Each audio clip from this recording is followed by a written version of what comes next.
Even now, you may not find, too many judges or attorneys in the legal sphere in Ethiopia. But in my time, it was more so. And actually, in my career, I had the chance to deal with some very politically sensitive cases. So the way I handled and the way people took it, one of the factors which was, a reason to, in a way, to admire me was that I was a woman, to stick to legal principles and handle cases with ethical and professional manner. So people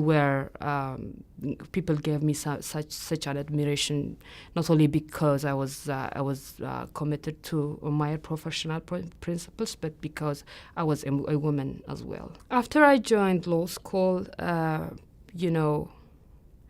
more I learned about justice, civil liberties, and how a legal professional, how legal institution could serve, in establishing a society with tenets of justice, equality, and human dignity. That was a real inspiration, and it gave me a huge passion, and I was full of excitement to join the judiciary at some point and to give some kind of public service to my community, to the public. So immediately after I graduated, I applied to join the federal court, and initially I was hired as an assistant for a judge, or you might consider it as a clerk, and I worked in that position for 2 years or so. Then immediately we got recruited, and the parliament approved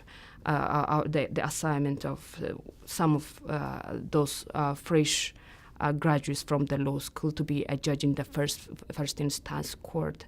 So that was really a moment of excitement and a moment of passion for me.